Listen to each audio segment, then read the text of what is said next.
If there's one thing that exists that sometimes has people either cheering in pure excitement or talking divisively about its existence, it's Death Battle. Death Battle has been around for over a decade with 10 full seasons of content, with the early seasons holding plenty of nostalgic episodes and the later seasons upping the spectacle with each passing season. But now with Rooster Teeth closing thanks to Warner Brothers, Death Battle's fate is, at the time of me making this video, up in the air as to whether or not it will continue to exist. So in celebration of 10 seasons worth of content, I'm going to rank what I consider to be my top 20 episodes of Death Battle. First, I placed upon myself a couple of quick ground rules so that each season got their fair share of getting recognized. 1. Since this is a top 20, I'm choosing 2 specific episodes to highlight from each season. There are some seasons that got more than 2 5 out of 5 episodes, and it would be unfair to not include episodes from the whole series. However, because of this rule, the bottom 10 episodes ended up being 4 out of 5 episodes, ironically enough. Still, any additional 5 out of 5 episodes will at least have special mentions during certain segments, including an honorable/dishonorable mentions segment towards the end of the video. 2. As a personal rule, I chose to opt out of using any episodes that had rematches and or DVX episodes. This means that Mario vs. Sonic, Link vs. Cloud, and Goku vs. Superman will not be on the list. The first 2 is mainly because each of their episodes had different outcomes, but they never straight up acknowledged the existence of the previous episode, which to me cheapened the victory for the winner of the rematch. As for Goku vs. Superman, the results don't ever change. The episodes are literally just Death Battle answering the question, Death Battle being dicks about it the second time around, and then Death Battle doing a legacy rematch that, while fine for what it is, had something happen in the final minutes of the episode that just pissed me off. As for Dio vs. Alucard and Black Adam vs. Apocalypse, I didn't really like the first one, and the second one was fine, but 2 episodes overtook it anyways. Number 3.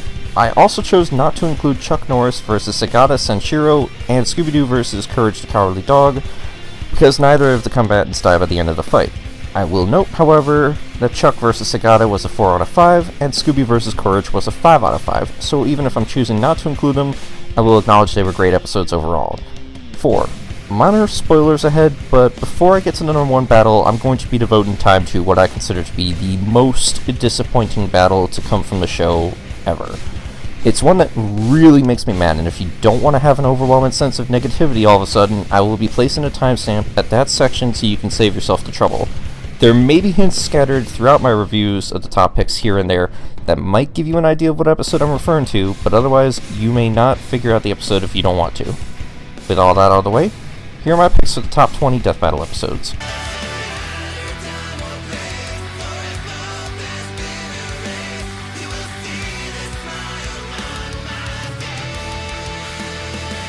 I'm sure that some people are expecting the bottom of this list to be filled with stuff in the earlier seasons, and you would be correct. Just from looking over the ranks I gave most of the episodes in seasons 1, 3, and 5, they turned out to be the weakest seasons overall in terms of quality. I don't really feel like giving season 1 the bottom spot straight out of the gate, so let's look at an episode that got on the list, but had its own controversies upon release. Joker vs. Sweet Tooth had a few problems with the way that it handled the fight itself, with some people mainly arguing that the way the Joker managed to snag his win by manipulating Needles to get out of his truck seemed nonsensical, because how would Needles be able to hear his tempting words from inside the truck? Some people also didn't like the way that the Joker venom was shown, if I recall correctly. Of course, Death Battle is no stranger to people arguing in the comments about why the fight doesn't work the way it's presented and whatnot, with some episodes that might have gotten onto this list in an earlier time having their chance blown because someone on the losing side of the argument soured the episode overall by being too negative about the loss. Yet despite me knowing about the controversies of this episode, it somehow entertains enough to get the spot on the list. While nothing about the episode is perfect, the animation holds up enough and the voice acting is serviceable, with Needles having the better vocal performance in my humble opinion. Shut up and bleed, you mother... Not to say that the Joker voice actor was terrible, but his attempts at capturing Mark Hamill weren't that great overall. But when Joker does deliver the lines in the right tone, I enjoy Death Battle's take on the character. Overall, the episode is average, but entertaining enough to give itself number 20.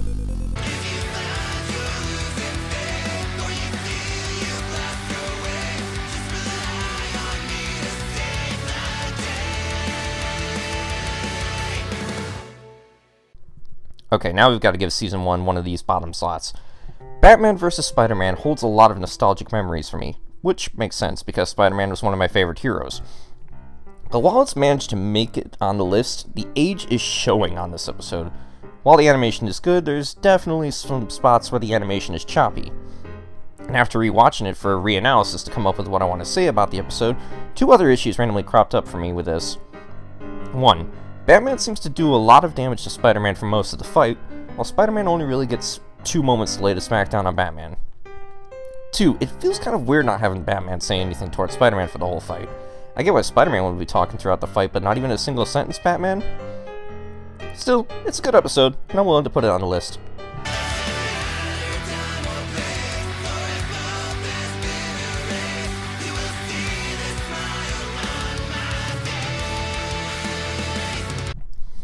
Keeping up the pace with average episodes, Natsu vs. Ace is one of those fights where they decided to make it pretty even, save for one of them having a trump card that wins the fight.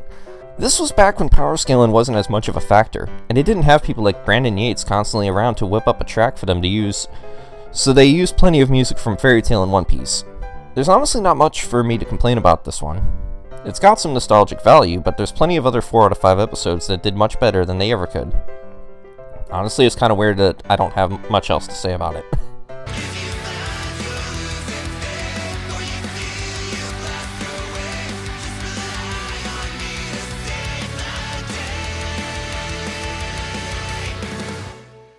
I think part of Season 1's pitfalls is that the episodes were too short. However, just because an episode is short doesn't mean it can't be entertaining. Vegeta vs. Shadow ironically started off with the two characters making fun of each other's heights before they tried to kill each other, and despite the battle only lasted a couple of minutes, the voice talents from Team 4-Star made their banter work with the awkward pauses in the middle of the battle. Wow, what a ripoff. It was also just funny seeing Shadow teleport Vegeta away twice because he didn't want to deal with his bullshit, only to almost get a moon dropped on him for his trouble. Overall, it's a pretty inoffensive episode that could have benefited from not feeling rushed. Uh-oh. Sayonara!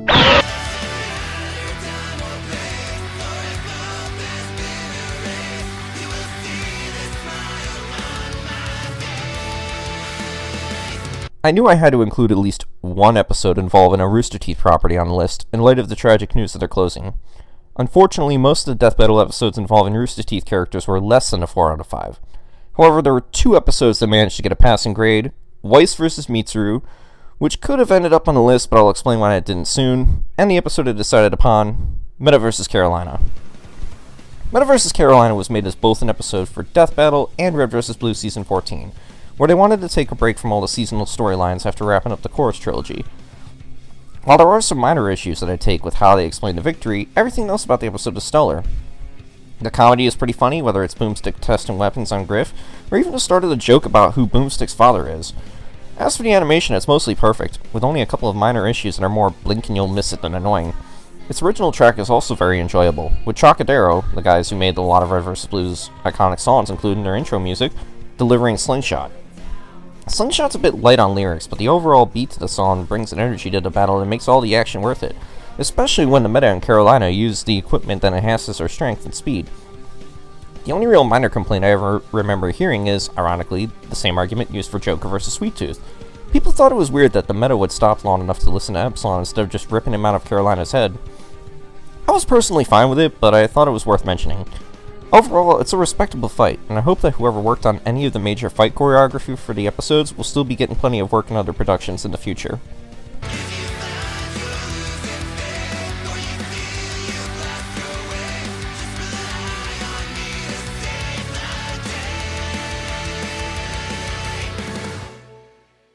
I know I mentioned earlier that Season 5 was one of the weaker seasons going by statistics, but the fact that the first episode from that season is this high should speak for the season's quality overall. Ultron vs. Sigma went out of its way to answer the question, if Ultron and Sigma didn't team up in Marvel vs. Capcom Infinite, who would come out on top? And it's a pretty decent episode. Honestly, the only things that really held the episode back from a 5 out of 5 is that some of the animation was still a little bit choppy, even with the Wiz and Boomstick arguments where you can tell some of the movements are stiff. The segments themselves, though, were inoffensive, with Boomstick almost falling asleep to Wiz talking about particles, and Wiz randomly being asked if he remembers the last time Boomstick took him to a bar. Anyways, Ultron and Sigma's dialogue was fine. and Infection Perfection is a great song to go along with this robot fight. Not bad for Season 5 to manage to have this be its lowest point on my list.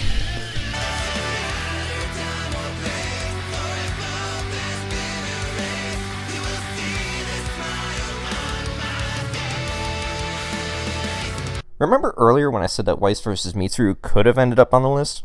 Well, Season 6 had a lot of episodes that were 4 out of 5, so any one of them could have ended up on the list. But I ended up having trouble determining which episode I wanted to use for this video. So I did a cop-out and had other Death Battle fans from a server I'm in help me decide on what episode made it onto the list. Weiss vs. Mitsuru was one of the 3 chosen by the first person, but the second person managed to break the tie by choosing this episode. Deadpool vs. The Mask is made abundantly clear at the beginning that this episode is a hit on Deadpool, but because of the animation quality and the fact that it is meant to be taken as a joke, it comes across as a fun episode. Of course, after this episode, most penultimate episodes of Death Battle end up suffering in quality, with Goku vs. Superman 3 being the best of them, even with that one moment that pissed me off. If you're wondering what I'm referring to, this episode kind of does something similar like Goku vs. Superman 3, except the episode itself is meant to be seen as a gag episode, so you kind of get a laugh out of it. Otherwise, this episode is some of the best creative animations, perfect voice casting, and a fun track that ties the episode together. What's not to love?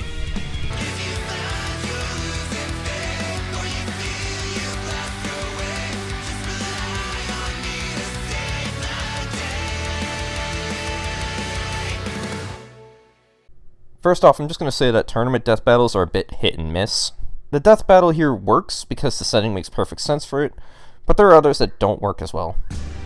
Black Canary vs. Sindel is one of those tournament episodes that I think works exceptionally well, since the setting is a Mortal Kombat tournament, which canonically is meant to have people fight to the death. The reason I chose this episode over several that could have taken its place is due to small factors like the soundtrack and something most death battles have, being an equalizing factor that makes it so that the losing character is still able to land some decent hits on the winner to make the fight feel more cinematic. Sindel is considered reasonably stronger than Black Canary, and is even shown to damage some of Black Canary's bones, like the animation shown in recent Mortal Kombat games, while Black Canary is able to utilize her gadgets and stronger cry to even things out. The only real complaint I have is how Sindel's death was animated, but that's hardly a detractor from the episode. I kind of wonder why they decided to do sprite animation though. Are they concerned they wouldn't do the voice effects right if they did 3D or something? Either way though, Black Canary vs. Sindel is a good example of a tournament death battle done right and manages to land itself at number 13.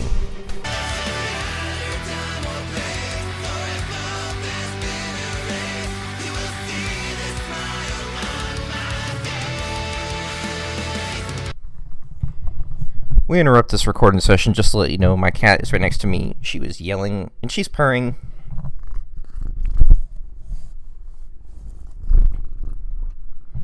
That's her purring into the microphone. Can you please be quiet, Haley, so that way I can finish this up? Okay. Lay down and just be quiet. Or be quiet enough.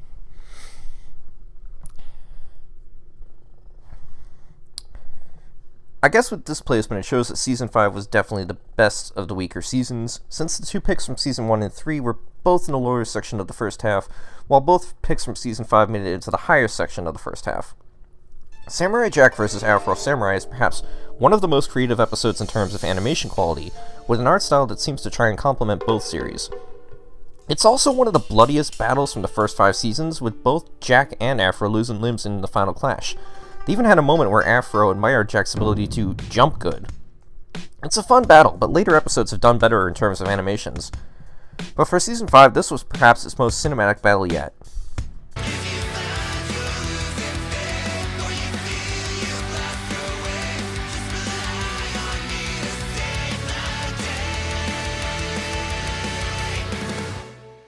First off, I want to say I don't fully understand why they decided to go sprites for this fight, other than maybe they wanted to save the 3D lineup for the next episode, but damn, was this last 4 out of 5 pick really intense. Heihachi Mishima vs. Geese Howard is a decent tournament-style fight where an old man and a weeb fight each other to the death on top of a frickin' volcano. The stake?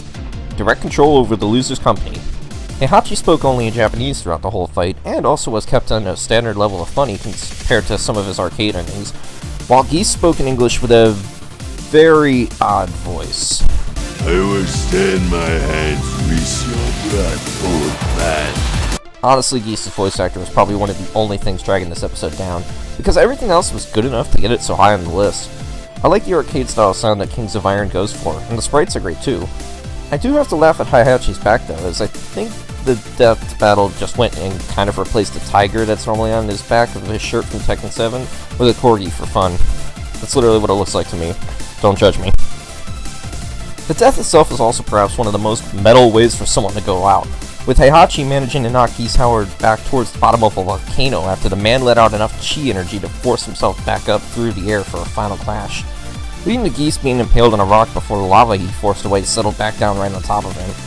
Some of the transitions between Sprite and 2D can always look a bit awkward in these fights, which it did look a bit awkward here, but it's brutal seeing the man trying to fight against his fate only to be disintegrated by the lava in burning fashion. Overall, it's a great episode that manages to top the bottom half of this list in style.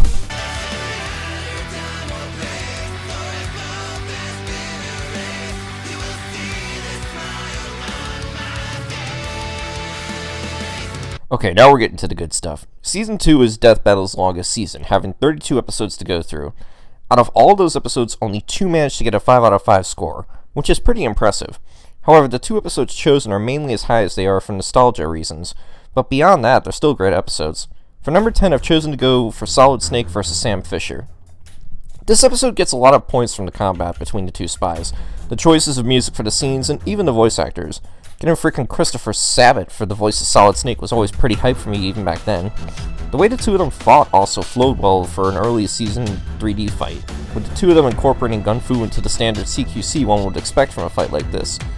The only reason this is getting number 10 though is that the 5 out of 5 score is mostly carried by nostalgia, compared to some of the other higher up choices you're about to see. Still, it earns its place in the top 10 and manages to pay homage to 2 legendary characters. Now, if only their respective companies had paid the characters enough respect to land at least one of them a proper sequel.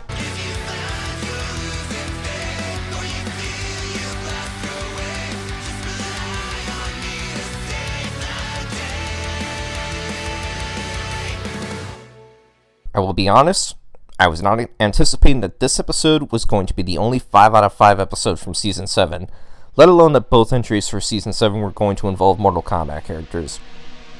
Goro vs. Machamp is one of the better brawler episodes Death Battle has produced, with plenty of charm and humor in the fight itself. It starts off with Goro polishing his statues, only for Machamp to just sneak up on him and basically challenge him. It's pretty funny to see Goro, having a one-sided conversation with Machamp, who can only communicate via saying his name over and over. Props also must be given to the soundtrack. Four Fist Death Punch takes the Pokemon battle theme and blends it in with some of that classic Mortal Kombat sound to give it a fun and fast-paced vibe, complementing the battle and the battlers. If there's anything to complain about, it's just the base model of Goro looking weird. It's not super egregious or anything, at least compared to some other character models used in other death battles, but assuming they were going for more Pokemon style for the model, it just looks a bit out of place for Goro. Also, it was weird that the Wiz and Boomstick segments were literally just one whole joke about Boomstick's wife divorcing him for a guy with 4 arms. I don't know, I feel like there could have been a better joke or two to throw in there, but that's just me. Overall, it's a fun episode to watch. It's not loaded with a ton of spectacles or anything, but it does its job perfectly. That hopefully sets the bar for the episodes to come.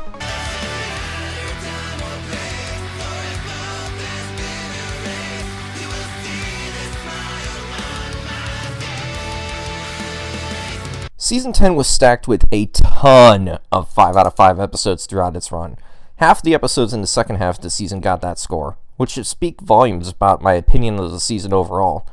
When picking which episodes to choose from the list, I was set on one episode and was undecided for a bit on what the other episode should be. I'm not expecting my friend to be watching this, but just in case, Zom, if you haven't made time to at least watch this episode, please skip ahead to the next number. I do not want my opinion to affect your opinion of the episode before you even make time to watch it yourself.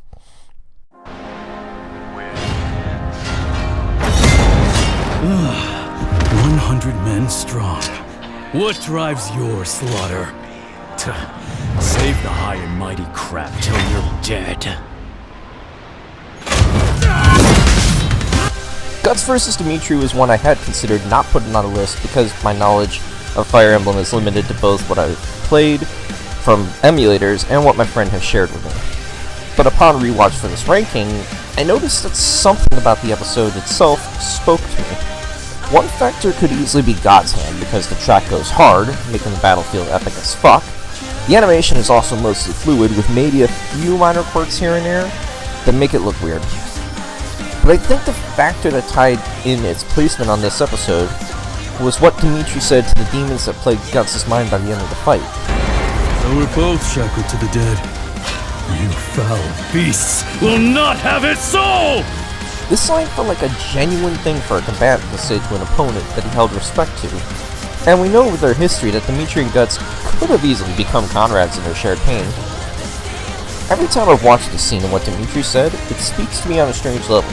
And when you combine it with everything else in the battle, it really tugs at my heartstrings. For those who don't know, Guts is one of my favorite protagonists of all time. And while I'm sad he lost to Dimitri, the fact that that character from a series my friend enjoys was allowed to give his slain opponent something like this makes me feel like Death Battle truly respects Guts, and perhaps even Dimitri. Now I only wish I could say that about some other characters that are my favorites that they brought to the show.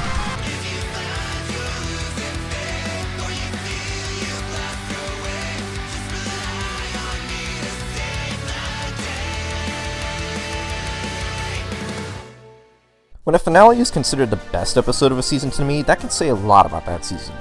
As you recall, the only episode of Season 6 we've covered was one of many 4 out of 5 episodes. All Might vs. Might Guy managed to get a 5 out of 5 based specifically on my emotional reaction to it. The whole battle itself is excellent, and you can tell that even though they eventually fight to the death, there's nothing but respect between the two fighters. Might Guy gushing over All Might's costume, the dialogue exchanges between them, and even Guy acknowledging it was a good fight at the end made the episode feel fun. But even though this episode is a 5 out of 5 to me, we've got to talk about that one thing that holds the episode back from going any higher. Everyone seems to complain about the 60 times multiplier that was used for All Might to put him in his prime for the fight. Honestly, I'm not sure what the argument is about. Is it that All Might is meant to be stronger than the 60 times multiplier, or weaker? Does the 60 time multiplier affect the future MHA battles in a negative way? I know I could try looking it up, but I've already dived into the comments of other Death Battle videos, and I don't feel like putting up with such a hassle. If someone watches this and they understand the problem and can explain it to me without belittling me or whoever, I'd appreciate it. Overall, it was a fun finale that I enjoyed very much. Only a few other finales with topic going forward.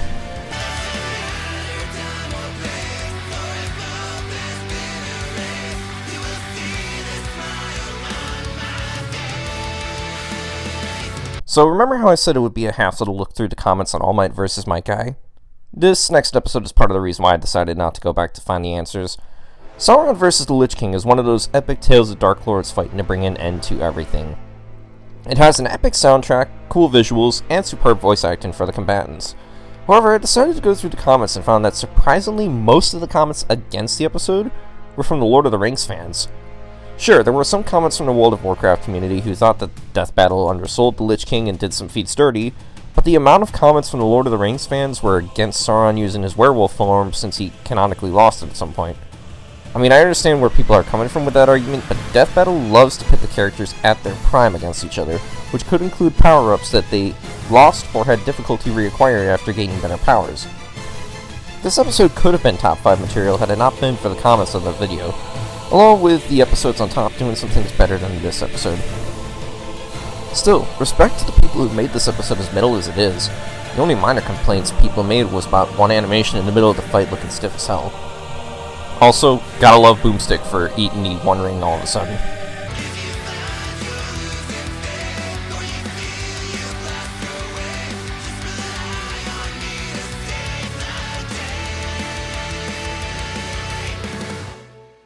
Hey look, it's another finale episode. Saitama vs. Popeye is one of the most creative episodes of Death Battle we've ever received, shifting animation styles between certain points to show off just how far Death Battle has come from their humble origins. The 3D animations were especially epic, with Popeye's model looking so intimidating and yet so comedic at the same time. The dialogue exchanges between the characters also got a chuckle out of me or two. As for the soundtrack, Balderdash is yet another great blend of the two musical styles of the combatants and adds to the hype the episode brought to Season 8. For the end of Death Battle's 10-year anniversary, this was their best episode yet. So if it had been their best episode yet, what placed it at number 5? Well, besides Death Battle releasing even more ridiculously awesome episodes in Season 9 and 10, something about this episode felt off from the get-go. They were taking Saitama, a character known for beating his enemies in one punch, and pairing him with Popeye, who was perhaps the king of rubber hose animation back in the day. I know this is going to sound conspiratorial, but I think Death Battle intentionally chose this episode to shut up One Punch Man fans, just like they did with Goku vs. Superman 2. Sure, they made it look pretty and everything, and if that hadn't worked, it wouldn't have been placed on my list from this episode's inception. But after viewing it, I knew that even if, when I did this list, I would put it in the episodes of the roster, I wasn't going to have it any higher than number 5. It is one of Death Battle's most impressive episodes, but this nagging feeling about Death Battle's intent holds it back from making it any higher on this list, especially since most of the episodes in my top 4 have more emotional value to me. All conspiracy thoughts aside, this is one of the best ways to end a Death Battle season, and that's something to commend the episode for.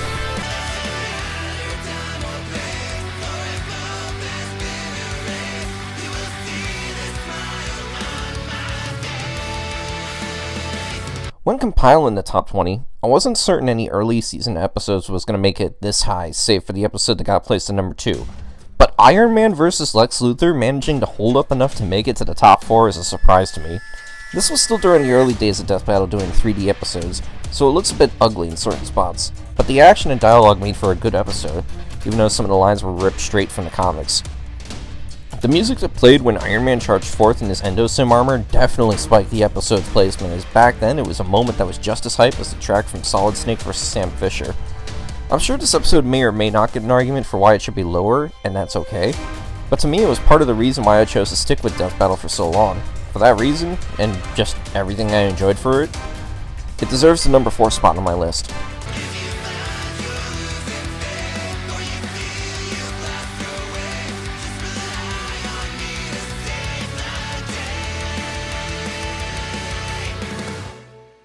Any of these 3 episodes from this point forward could be number 1 if I decided to adjust the positions.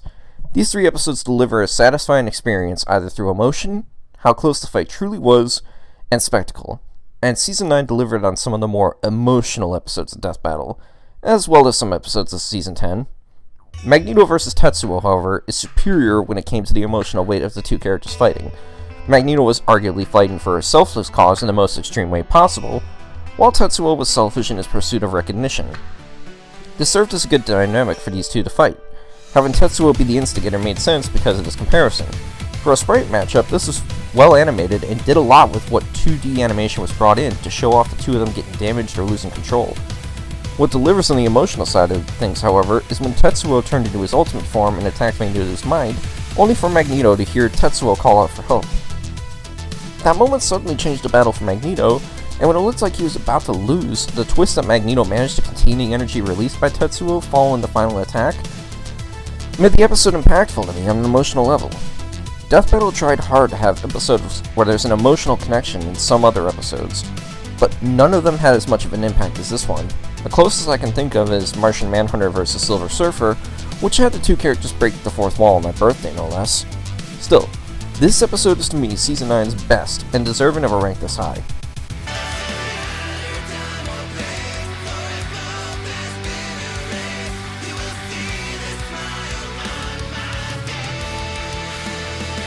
Given that this was one of the closest battles Death Battle has ever had, I'm sure you guys knew it was going to be on this list.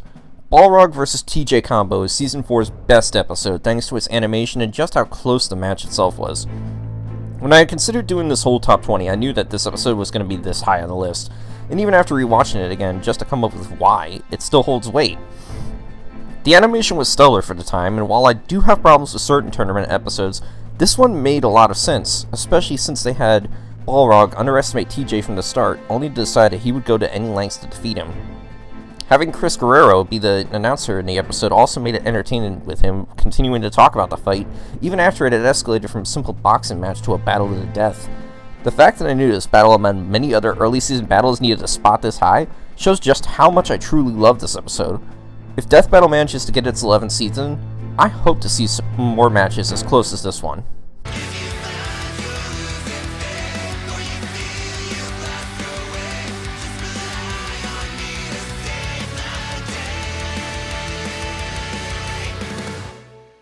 Jak and Daxter vs. Ratchet and Clank. It could have easily replaced Joker vs. Sweet Tooth, but I chose not to include it due to not having any experience playing the games. TMNT Battle Royale. Anyone who knows me knows that I have a policy against using a certain word. A word that if I see anyone using in the comments to either describe me, a character, or another commenter will get you blocked. So yeah, remembering they used that word in this episode was kind of a bummer.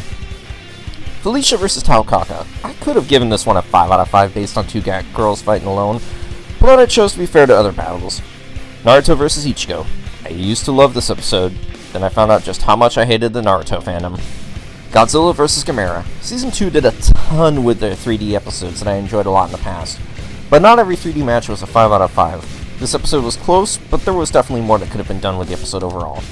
Madara vs. Aizen. Okay, there's no way you can claim this episode is unbiased once you have Madara decide that this is one of the only times he would suspect someone would attack him from behind.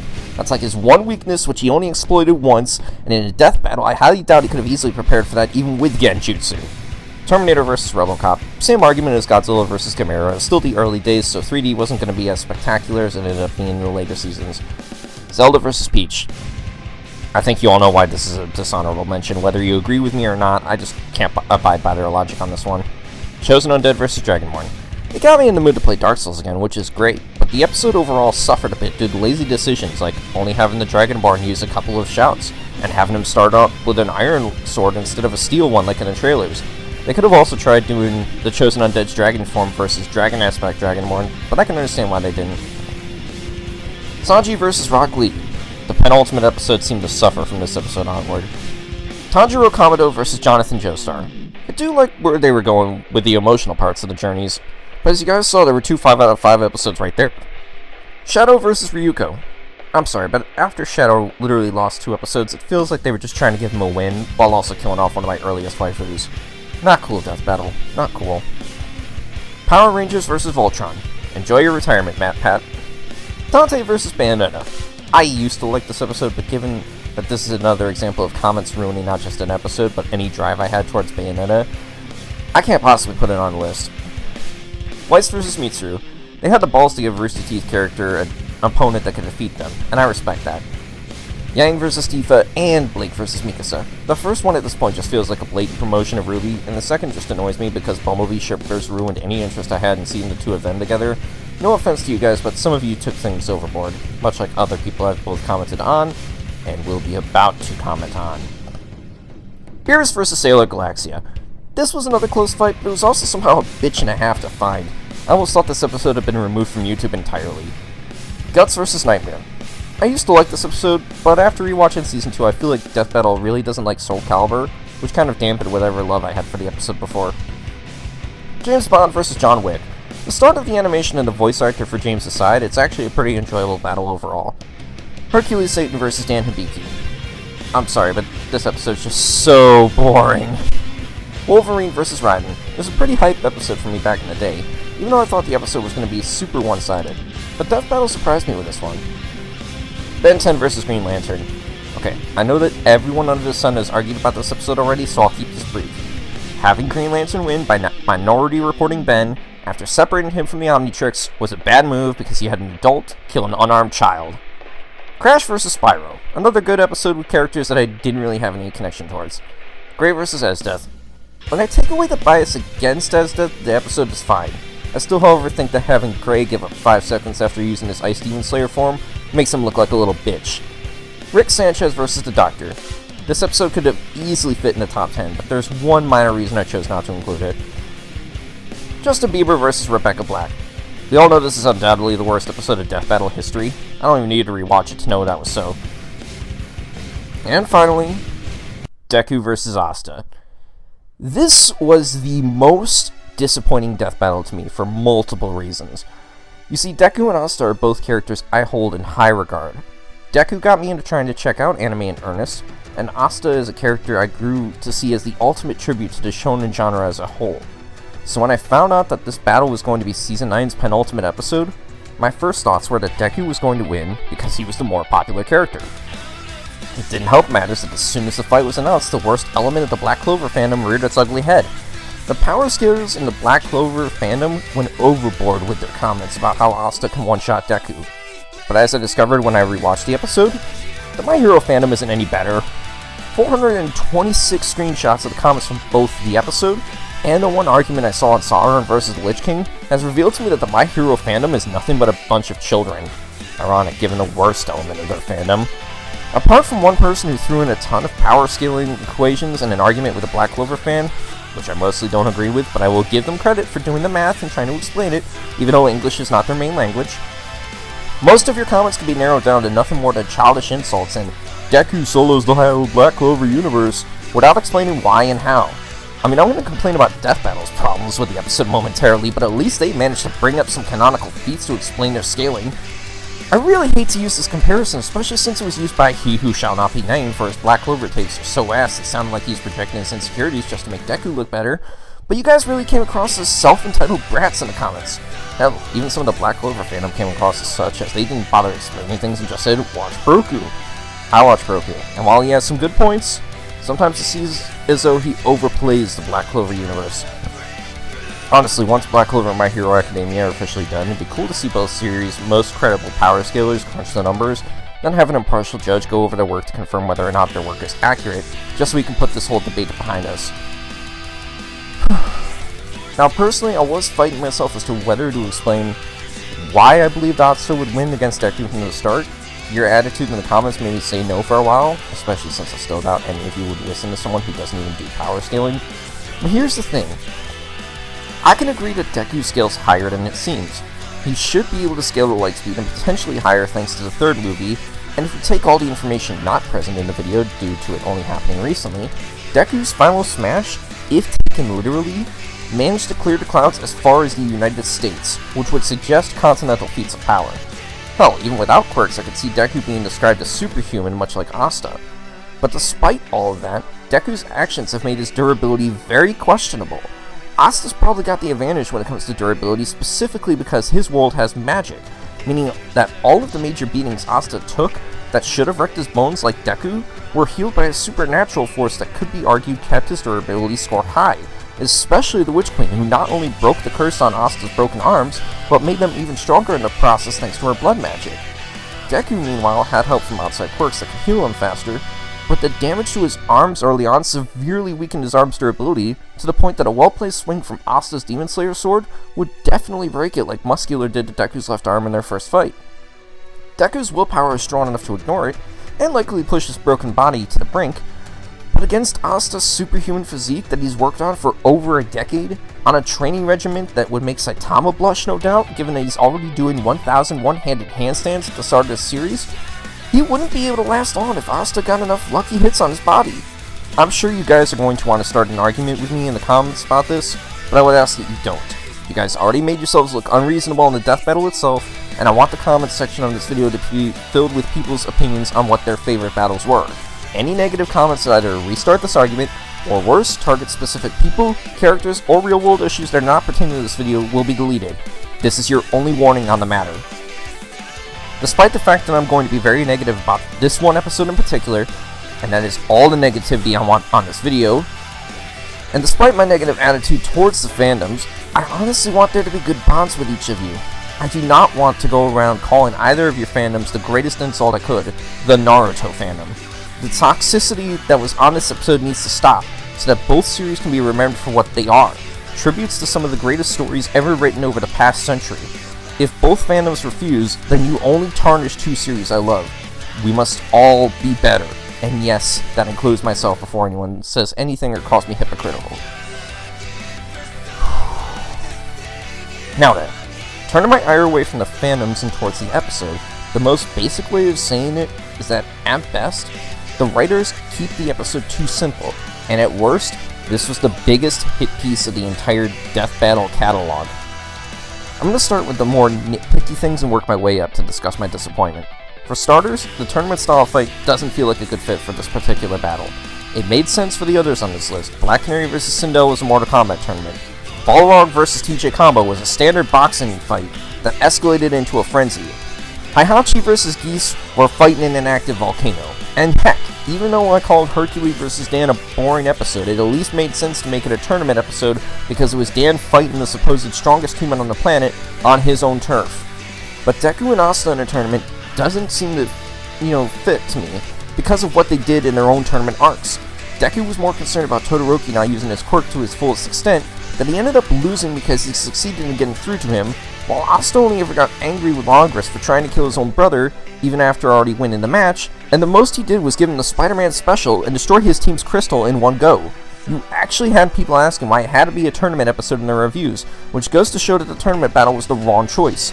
Nitpick number 2, I didn't mind the comparison between Black Clover and One Piece at first, but having Asta copy Zoro's three-sword style as an excuse for Deku to disarm him faster only served to annoy me, especially since they had Asta yell Black Meteorite when 1, Black Meteorite wouldn't have worked according to their calculations, and 2, wouldn't have been accurate since Asta needed to be in this Black Asta form for him to perform their technique. Nitpick number 3, I'm about to take Death Battle's own words and use it against them. In Magneto vs. Tetsuo, they say context is everything, and the context they use for Patri's attack is way off. They claim that Patri was about to vaporize the Clover Kingdom with a single attack, and use that to explain that the Black Clover universe is stronger than the My Hero universe. But the context of that attack is that it wasn't a vaporization technique.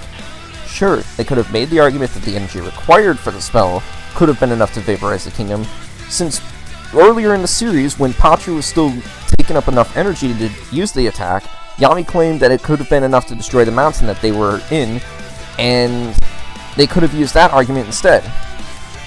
However, it was never meant to vaporize the kingdom. In fact, if the Wizard King hadn't stopped it as planned, it would have only killed the people in the kingdom and not the kingdom itself.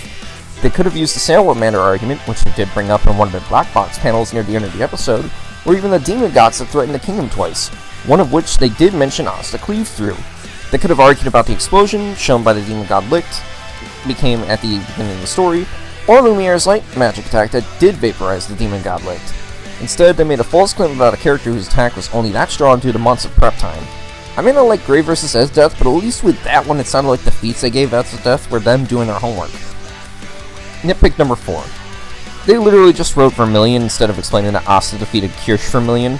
Seriously, Death Battle, there are 5 Vermilions in the story. 3 are basically Asta's rivals, 1 is crushing on Asta, and 1 fought Asta in the tournament arc.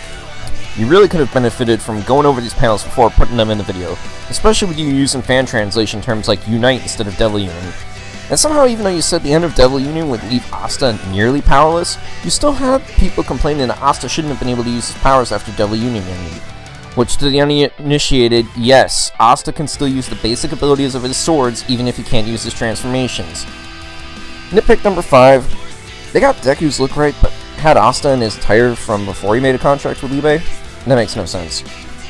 It was cool to see Asta's Devil Union, but this is a slight nitpicky issue. You see, Asta's Devil Union changes depending on which weapon or weapons he holds in his hands. For the Demon Slasher sword, he gains a scarf and has some cloth hanging off his waist, but they stick to the default Devil Union showcased with Asta's first time transforming. It's annoying, but if they were short in time, I understand. Now we're going to go into the heavy stuff. Starting off, they mention abilities like Fajin and Gear Shift, yet apart from Fajin showing up as Deku charges Devil Union Asta, Deku didn't really use any of his major techniques. They just had him punch Asta a lot as the battle progressed. As for Asta, they really didn't let him do any of his special abilities.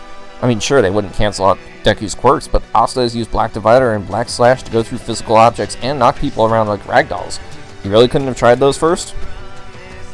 As for the characters' portrayals, I knew upon watching the sneak peek that this was all wrong. Sure, they got Deku mostly right, but Deku's easy. Asta, meanwhile, had to conform to their idea of what the theme was. Formerly powerless nerd versus formerly powerless jock. It actually gets worse after he's transformed because the way he treats Deku makes him actually seem like he wants to kill him. I get that with death battles, they need someone to be the antagonizer of how the fight's supposed to end with a death. But this combined with the tournament nitpick from earlier just makes it feel like an intentional betrayal of his character. I'd even go as far as to say it was outright character assassination with what they did with Asta. But the worst part about this whole fight is the death. First, the setup to the death is confusing to people. Why have the ground below them explode if Asta didn't fall until after the explosion? Second, the twist that Asta survived should have brought me happiness, and at first it did, but because of everything else I found out about, it just made the twist worse. And third, and this is the most important part, was the death itself. It's one thing to say that Asta went overkill with his swords on Deku, but it's another thing entirely when the animation team confirmed that Deku died as soon as his eyes turned white. This turned Asta's kill into Asta desecrating a corpse while it's still warm. How dare you people demean both Deku and Asta in this way? Yes, I argue that Deku's durability is weak thanks to his constant use of 100% strain in his arms, but to say that a single 100% punch on Asta even before his final smash would have killed Deku is an insult to his willpower. And that's before the character assassination of Asta was complete, with him mercilessly bringing Deku's body down to Earth without even thinking to use his ki to detect in Deku if even still alive, which he can do and has done to see if Ghost was still alive after being impaled by a sword made by Dante. This ruined any chance of me ever liking this episode as a whole. I can still appreciate certain parts from it, like the soundtrack, and even one of Asta's lines that was so raw it made up for them not letting either character use their special lines. But to know that they killed Deku off seconds before Asta did has ruined the episode even further. Like, I know I argued that Green Lantern killing Ben like he did was overkill, but at least Green Lantern did what Death Battle had demanded of him. Asta didn't get that chance. Instead, he only solidified the hatred in the hearts of those of the My Hero Academia fandom who absolutely hated him by turning their hero into a pincushion just because he wouldn't stop yelling Detroit Smash. This episode made me really want to quit watching Death Battle, and if it weren't for Season 10 giving me episodes that A, I found I could shut my over-analytical brain off to, and B, felt like genuinely respected the characters, I would have just given up on this entirely. Which brings me to talk about Rick Sanchez versus the Doctor. I'm sure you guys were wondering why this episode kept popping up in the transitions, and why I kind of glossed over it earlier. The truth is, the announcement of this episode gave me the exact same feelings that Deku vs. Asta did. I genuinely thought that they were going to give Rick the win just because of his current popularity, real-life issues regarding Justin Roiland aside. But when I watched the episode itself, I realized that it was in fact the episode it deserved to be. Why? Because Death Battle respected the characters. When I watch this episode over and over, I don't see respect. I see spite. My brain refuses to see it as nothing more than a hit piece on a character that I favor close to even Guts from Berserk, which I know has pissed off Berserk fans in the past and will continue to piss you guys off. But you know what? You guys can be just as bad as the Naruto fandom, so I don't want to see you bitching on this video either. They made Asta look like some Black Swordsman or Guts wannabe, and they made Deku look weak in the face of defeat. So that's why I find it to be Death Battle's most disappointing episode ever. And after all you've done, I don't want to see Asta in Death Battle ever again. You guys show me you don't respect his character, so I don't want to see you bring him back. Not even if you decide if you want to bring Meliodas to Death Battle, because I heard you guys don't want to. And I never agreed with the Asta versus Meliodas matchup anyway. Just keep him off your show if you don't like him. You seriously have the power to veto battles, so why not veto characters instead of assassinating their character? Because I sincerely do not trust you will ever give him the battle he deserves. That's a battle I'm willing to fight to the death.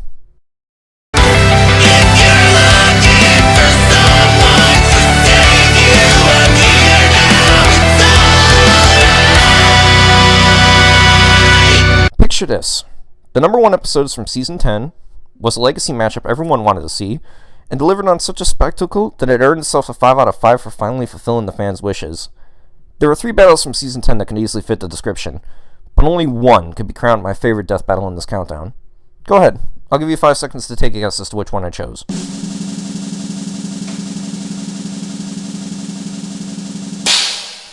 If you said Cole McGrath versus Alex Mercer, then you'd be correct. If anyone ever bothered to check out my whole catalog of videos on this channel, then you know that one of the earliest videos I uploaded was one called The Infamous Prototype, which was just a simple video edit that used the first teaser trailer to Infamous' audio with gameplay videos of Prototype to make a new trailer. It's not the best thing in the world, but it definitely showed off how much I thought the 2 series were going to be great. And now, 10 years after it could have happened, Death Battle delivered an episode of such spectacle that I paid the ultimate respect to both franchises. The battle dynamic worked since they used a good Cole to go up against an Alex that had lost his humanity, and the fact that they were able to go back and forth with each other, both in terms of power and dialogue, actually made it feel like it was a boss battle from one of their games.